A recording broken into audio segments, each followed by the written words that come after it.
5, managing change and culture. Change, any altercation in the structure, people, practice of an organization. You have creative change, strategic and tactical development, sustainable change, innovation through the management of organizational culture and human capital. And change agents are individuals who are responsible for planning and coordinating and developing the change process. So when we look at the definition of change, we see it's multifaceted, and all these things will fall up under that, and they are self-explanatory. Change in policing is often reactive, forced on departments by external events or internal crises, resulting in the cookie cutter management, which is a tendency for a department to find some policy or practice that another police department has successfully used and appropriated. This practice is doomed to fail. The factors that create the demand for change must be perceived by the department's executive team and systematically analyzed. So what works in one city, in one area, may not work in the other. And when if police departments are responding to change, they can't take someone else's solution and use it on their problem. Sometimes you can, and then there are times you cannot do that. You have to come up with something creative for your own unique situation to deal with it.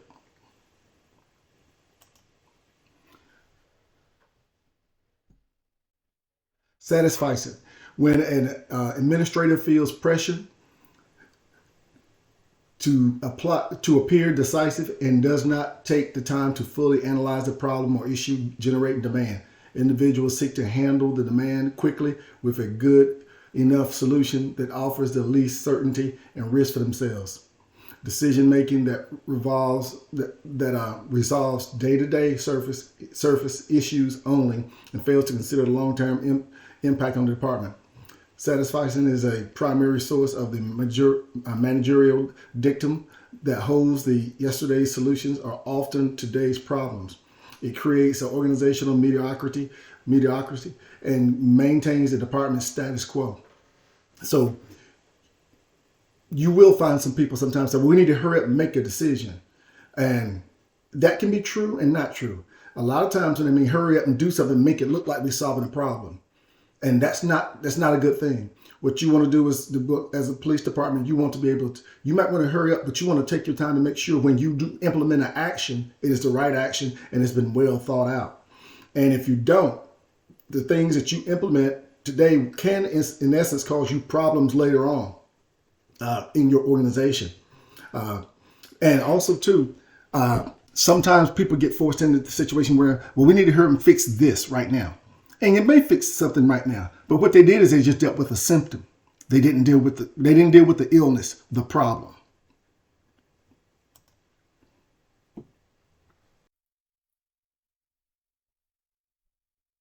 Here's a shared system of beliefs. Organizational culture is a shared system of beliefs, values, traditions, behaviors that organization employees share. It maintains and perpetrates conformity to the status quo.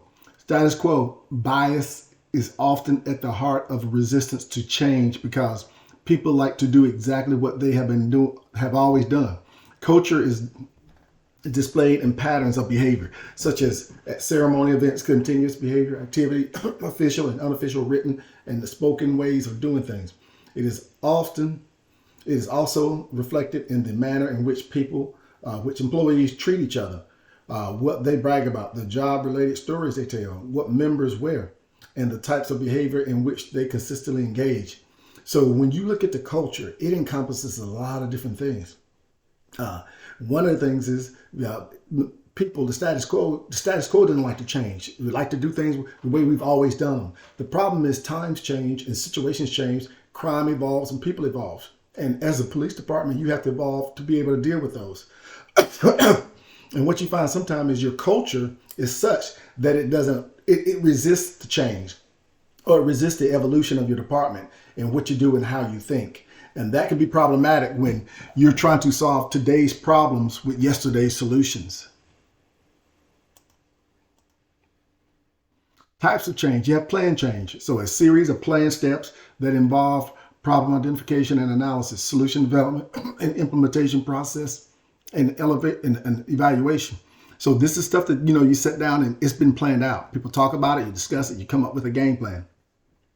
Unplanned change occurs as a reaction to intense external pressure, usually brought about by crisis. Pressure from change can come from both external and internal organizational forces. So I give you a prime example. If you have a riot that breaks out in the city, okay, now whatever it is you had planned to do, it's just been put on hold because now you have to come up with new plans to deal with this riot. Or you have a major building in downtown that's burning and stuff. Yeah, that's the fire department, but police still have to get involved as well. So now that's an unplanned change. If you have a situation where you lose a bunch of officers because of morale and a bunch of them quit. Now you have internal forces. That's unplanned change. Now you're undermanned. Now what do? Incremental, transformational change focused on changing reactive departments to proactive departments. It involves department re-engineering. Whenever you see transformational change within the police department, that never happens on its own. That's usually the cause of somebody, most likely your chief. A new chief has come in, and now they're looking at moving past the way you used to do business to doing business a new way. A lot of times that's associated when things have gone real bad. And the mayor and the city and the people are crying out in the community that they don't have faith in the chief anymore. So now somebody else comes in, and now they're trying to take them from one phase of policing and one mindset, change the culture to another. Incremental change builds upon existing organization systems and practices to better align them with demands upon the organization. So this is where the house is not on fire. So we don't need to hurry up and do anything. But as the police chief, I know that I've got to make some changes. So what they'll do is usually they will assess the areas where they need change the most or it needs the most attention. And you will start gradually working your way through, starting with the place that needs the most attention to the side of the department that needs the least. Characteristics of transformational leaders. And these people, if you think of a lot of very successful people that you've seen on TV, and particularly in the world of business, a lot of them are transformational leaders. If you see successful coaches and stuff in sports, some people who are iconic and historic, a lot of them were transformational leaders. A lot of them came up with things that other people never thought about or did things before others did and other people tried to duplicate it. These are some of the characteristics you'll see with these people. They identify themselves as change agents. They are courageous individuals. They believe in people. They are value driven. They are lifelong learners. They have the ability to deal with complexity, ambiguity, and uncertainty. They are visionaries.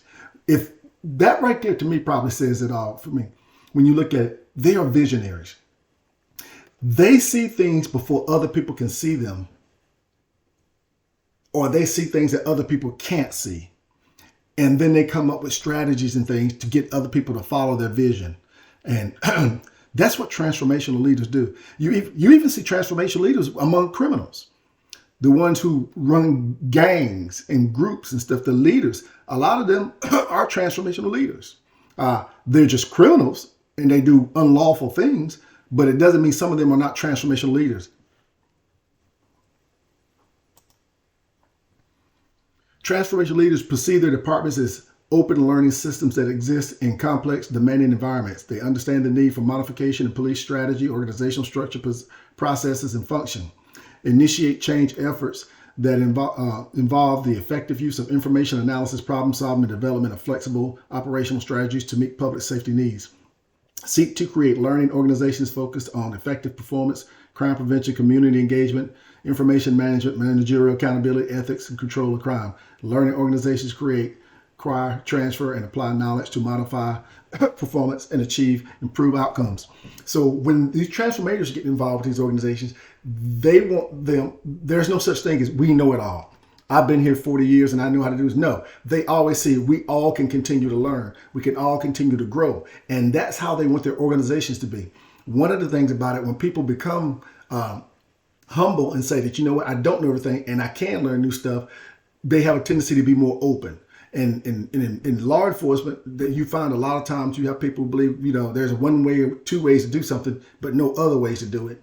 And therefore, they're not open to other things such as acquiring knowledge and giving knowledge.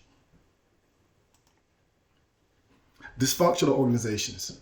Now, this is the polar opposite of an organization being led by a transformational leader and actually making moves and growing and going.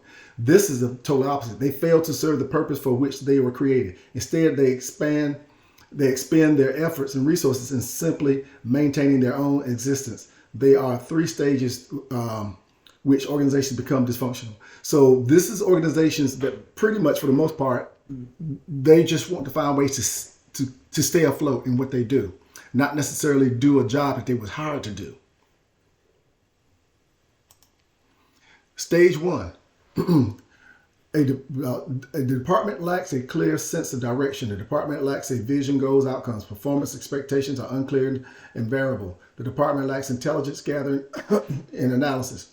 There's a lack of planning. There's a lack of innovation. There's a failure to make important decisions. So when you look at this is where you come in and you start with the executive, the police chief, and then the executive staff, because that's where these things are originated from. And when you have, in other words, you can't have a good organization being led by bad leaders, because if you do, eventually they will make the organization bad. Stage two, there is communication breakdown between administration and the line operations. There's a failure to focus on its primary mission. There is low employee morale. The department acts in a purely reactive mode. There is high personnel turnover. I've seen this. I don't know. Cannot tell you how many times I've seen this with law enforcement agencies, where you have low morale. They're always seeking. They dread coming to work and they seek to leave. They do operate in a primary reactionary type fashion. And when I say that, that means we're responding to service calls for requests, service calls of crime being committed. What they're not doing is doing work to try to figure out how to prevent those crimes from happening. And they don't have great communication between the top of the organization, the chief and executive staff, down to the lowest ranking patrolman. And what you will find is a lot of times the patrolman and the people at the bottom feel like it's a us and them type situation, not a we. Stage three, management by crisis becomes the norm. The organization is locked into the status quo. Resources are limited. Officers are demotivated. Powerful vested interests protect their serf, causing internal conflict. Employees have feelings of abandonment and disengage. So when you look right here, one of the things I can tell you too is you will see infighting, turf protecting. Now, I'll give you an example. If the robbery unit is down a couple of officers and they're trying to investigate a chain of robberies, and they go to the fraud unit and to ask, can we borrow a few of you guys to help us with this investigation? And the guy tells them, and he's fully staffed and does not have a lot going on, but he tells her, no, you can't have my people. See, he's not about solving crime when he says that. He's not looking about, helping, working out as a team. He's not looking to help the team. He's not looking to help the organization. He's not looking to help the community. He's protecting his turf. And those things do happen. That's people stuff.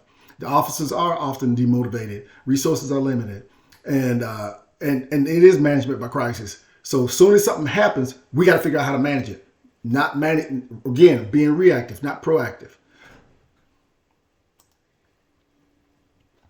Sources of change. The most important challenge facing administrators is the degree to which the factors necessitating change are recognized, understood, influenced, or resolved by managerial intervention. So again, the most important challenge facing administrators is the degree to which these things are happening. External sources of change.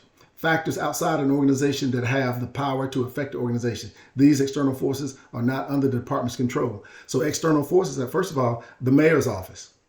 They had no control over that. The mayor's primarily one of the big people that help hires the police chief.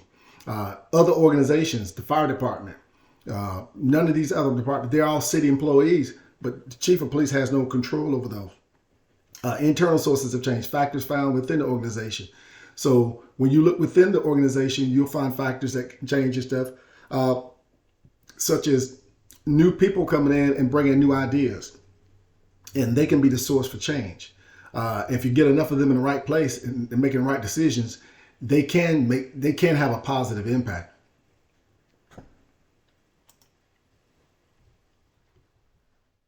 Organizational structure, formal structure.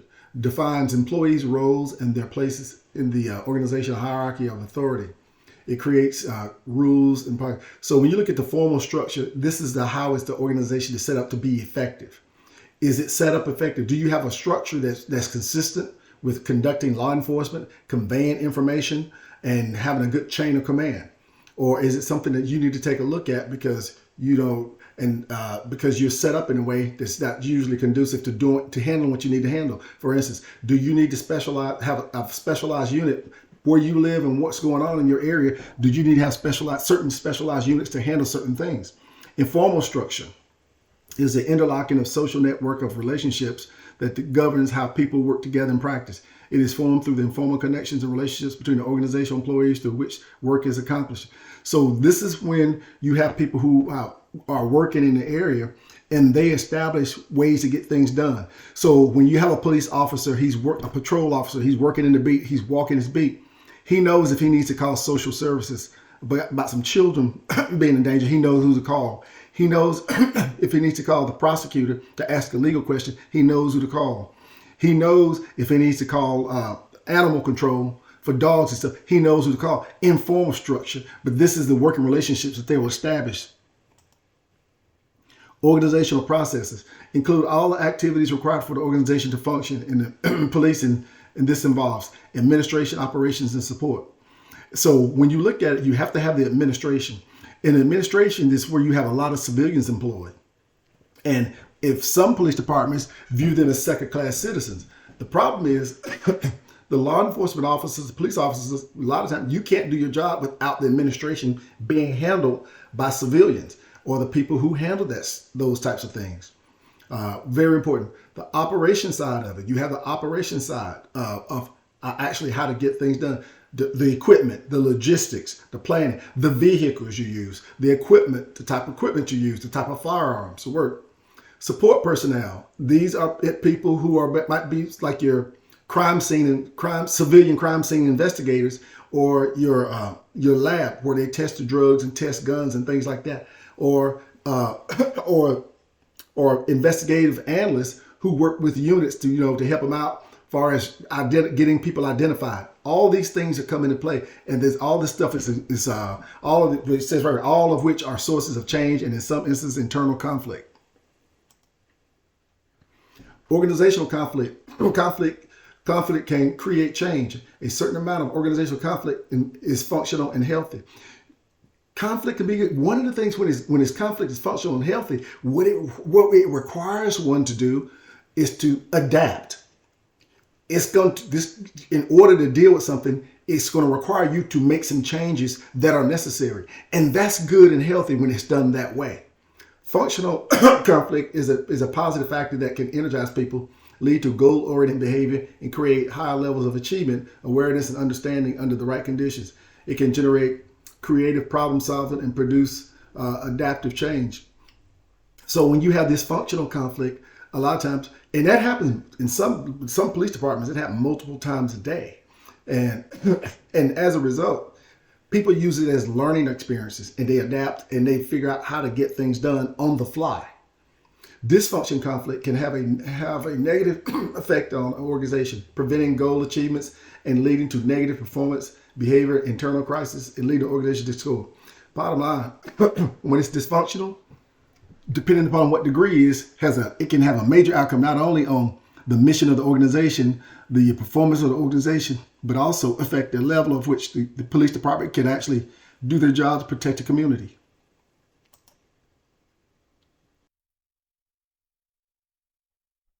Targets for change. We have tasks, people, culture, technology, structure.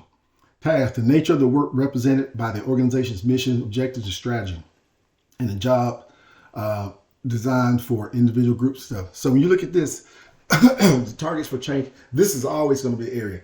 It's really the nature of the work, how you go out to work, the tasks that you have, the things you have to do, how do you go about doing those?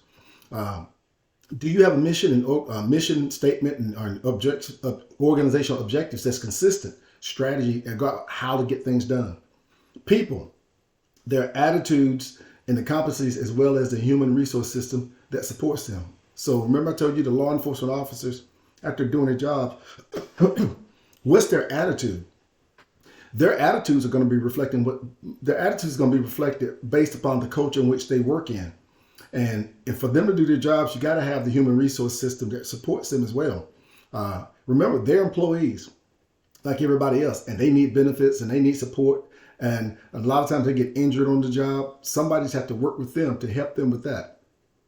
The culture, the organization's culture, values and beliefs and norms are guiding individual and group behavior. Just as I referred earlier, when they go about doing their work, the police officers, that's an extension of the culture. And if it's a negative culture, and if we've got issues, you see it show up in the officers, not only how they act, but how they behave, but how they talk. Technology, the operations and the information technology used to support intelligence and analysis, information distribution, work performance, and outcome achievement. Technology now in law enforcement agencies is paramount. You have to have it. If you don't, the criminals have it. So they have certain levels of technology. So for law enforcement to successfully police these individuals and go after them, we have to use technology too. Structure, the configuration of the organization, lines of authority, tasks, responsibility, communication. Again, the structure must be correct. How is your organization set up? Is it set up in a way that's conducive to deal with the problems that you are currently having to deal with? And if you're not, then you need to give you an example. If you have a group of people, let's say 5 years ago, you used to have major problems with robberies and burglaries. So you have a robbery and burglary unit that was designed back then, and it's got 25 people in it. And when your robbery and burglary rate was kind of like at 17, 18, 19, 20%.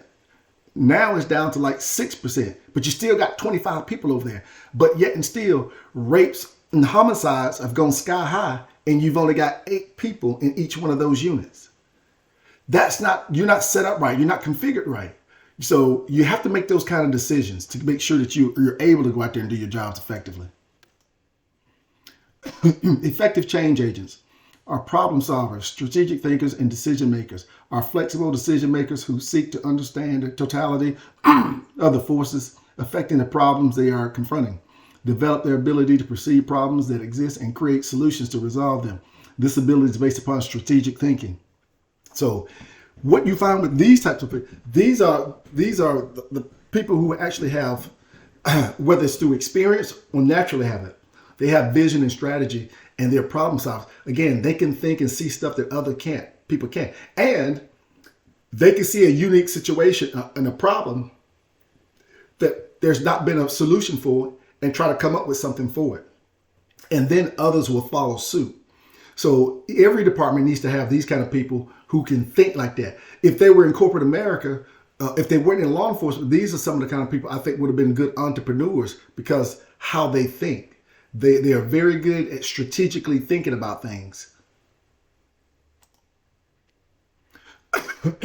Strategic thinkers are flexible decision makers who seek to understand the totality of the forces affecting the problems they are confronting while at the same time maintaining the focus on the mission. Require managers to examine the content of interrelationships, assumptions, and potential impact of a situation problem.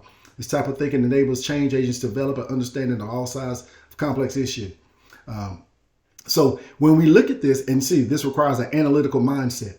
These are and when you meet these kind of people, they actually let you know who they are by the questions they ask you and the things that they say. So to me, they're pretty easy to identify. And I've always been attracted to those kind of people because most of them will actually find ways to help you be better at what you do if you let them.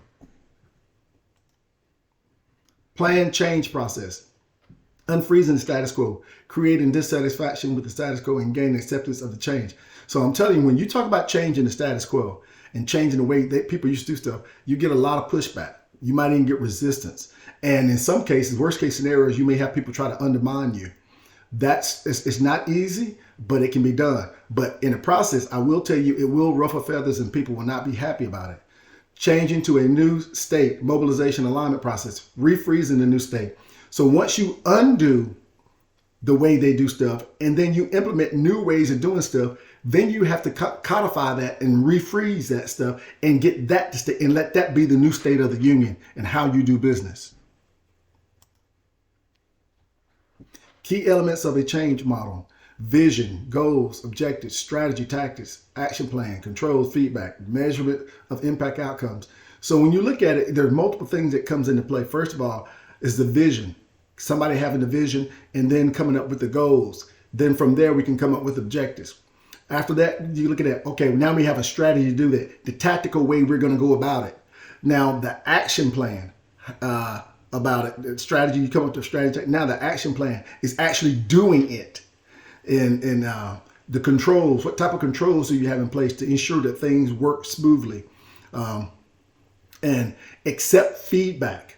The feedback, because if something that you're overlooking or something's not quite working right, you should have a culture where everybody feels like they can give feedback and let you know something little they could tell you could actually help save something big. Measurement of the impact of the outcomes. After things have done, you want to say, okay, what was the impact? How were the outcomes? Did we get the result? Did we achieve the results we set out to achieve? So after you diagnose, identifies answers to these questions. What are the problems, issues? What is the evidence for clarifying these targets and change? What types of the organization what parts of the organization are affected? What type and level of change does an analysis suggest? So here again, it's a process. When you're trying to go through and trying to make these changes and you're trying to figure out, well, what is it we're trying to do? You got to ask yourself these questions. You have to stay on point. And not only you have to stay on point, but you got to get other people to stay on point. And you have to ask these follow-up questions. You got to do these things and get answers and hold people accountable. If you don't, when you're trying to implement change, it will not work. 4 stages to diagnosis. So problem identification, identify what is the problem. Now look, when I say identify what's the problem, I'm not talking about, we're looking at illness here. We're not talking about symptoms. So if you have the flu, you have runny nose. So if you're concentrating on just the runny nose, you're forgetting the fact that they've got the flu. You got to identify what the problem is. The problem is the person has the flu. When it comes to crime and stuff, you got to figure out what is the problem. Don't get so caught up in the symptoms or the crimes that you're not looking at the problem. Isolation of primary and secondary causes of the problem. It may be more than one cause. Okay, that's causing the problem. If there's more than one thing that's causing it, you got to identify, well, which is primary and which is secondary, and address them accordingly. Identification of the current response to the issue. What did we do when we responded to these things? Was it the best way we responded? Is there a better way? What did we learn from that? Development of a potential solution to it. So when you start thinking about what did we do respond and how did we deal with it, now we got to come up with a potential solution. And I will tell you again, sometimes it's difficult to come up with this because it's something you've never encountered before. So a lot of times that could be trial and error. But at the end of the day, you keep going until you do find a way. So, and you may experience some setbacks, but what you cannot do is let the setbacks be showstoppers. You got to view the setbacks as learning experiences so that you can resolve the problem. That concludes this chapter.